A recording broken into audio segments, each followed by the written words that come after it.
আসসালামু আলাইকুম, সবাই কেমন আছেন? আশা করি ভালো আছেন। তো আমিও আল্লাহর রহমতে আপনাদের দোয়া ও ভালোবাসায় অনেক ভালো আছি। ইদানিং আজকে ২টা ৩টা মাস থেকে ঠান্ডায় যেন যাচ্ছে না। এই যে ওষুধ খাচ্ছি কমতেছে, আবারও ঠান্ডা লাগতেছে। মানে কি এক অবস্থা, যেটা বলে বোঝানোর মতো না। তো একটু বাজারে গিয়েছিলাম কক মুরগি আনার জন্য আর ফার্মের মুরগি আনার জন্য, কারণ ফার্মের মুরগিটা দিয়ে ছেলে মেয়ে নাস্তা খেতে খুব পছন্দ করে। তো আর কক মুরগি আনতে গিয়েছিলাম, একটু রোস্টের মুরগি রোস্ট খাবে। তো গিয়ে দেখি বাজারে বড় মুরগি উঠে আছে একদম, এগুলাকে নাকি খাসি মুরগি বলে।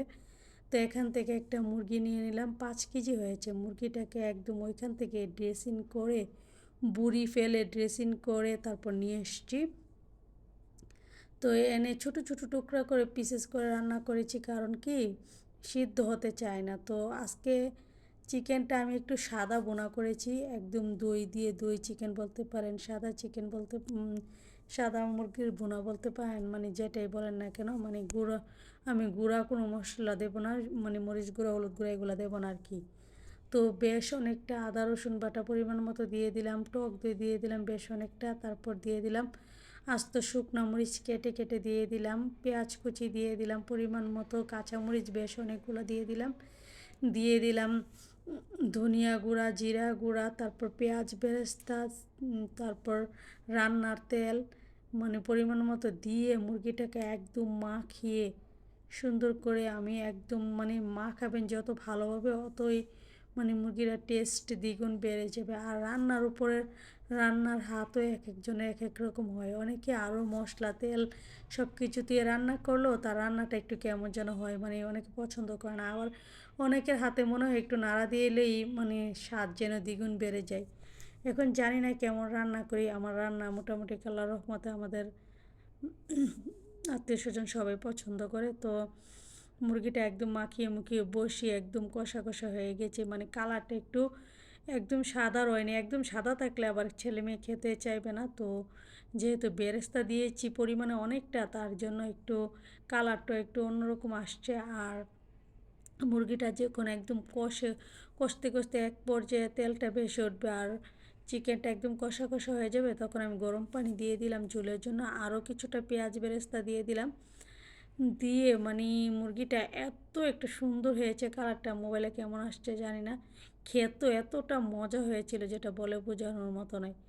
তো সবশেষে মাঝখান দিয়ে আমি আরও কিছুটা টক দিয়েছিলাম। তো এখন আমি দিয়ে দিলাম গুঁড়া দুধ, তারপর দিয়ে দেবো কিছুটা ঘি, দিয়ে আমি একদম গরম গরম উঠিয়ে গরম ভাতের সাথে একটু টমেটো সালাদ নিয়ে খুব মজা করে খেতে বসবো। দেখুন কালারটা, এটা মুরগির কুরমা বলতে পারেন, মুরগির কুরমাই, কিন্তু আমি একটু মুরগির কুরমাতে সাধারণত ঝাল কম হয়, আমি ঝালের পরিমাণটা একটু বেশি দিয়েছি। কেন আমাদের ঘরে, আপনারা আপনাদের টেস্ট অনুযায়ী রান্না করবেন, আমাদের ঘরে একটু ঝাল ছাড়া যে কোনো কিছু করি। আমি রোস্ট রান্না করলেও ছেলেমেয়ের জন্য একটু ঝাল রোস্ট করতে হয়, ওরা ঝাল ছাড়া খেতে পারে না। তো এদিকে এই টমেটোর ভর্তাটা যে আমার এত পছন্দ, টমেটো, শুকনো মরিচ, পেঁয়াজ, সরিষার তেল, লবণ দিয়ে আমি একদম চটকিয়ে মাখিয়ে নিয়েছি, নিয়ে একটু একটু মুরগির সাথে আমি মরিচ ডলে ডলে আর সালাদ দিয়ে খাচ্ছিলাম। এই স্বাদটা যদি বোঝাতে পারতাম তাহলে বুঝতে পারতাম, এতটা মজা হয়েছে। আপনারা চাইলে এভাবে মুরগি একবার রান্না করে দেখবেন, এটার টেস্ট একদম একদম ডিফারেন্ট টেস্ট। আর কালারটা দেখুন মাশাল্লাহ কতটা সুন্দর এসেছে। তো এই প্রত্যেক দিনই তো এই তো হয়তো রোস্ট রান্না করি, নাই তো মুরগি বোনা করি, নাই তো মুরগি আলুর ঝুল করি, এক এক দিন এক এক রকম রান্না হয়। তো তার জন্য একটু ডিফারেন্ট টাইপের রান্নাটা করে নিলাম আর কি। তো সবশেষে যেহেতু ঘি দিয়েছি, ঘিয়ের ফ্লেভারটা একদম মুখে লাগছিল।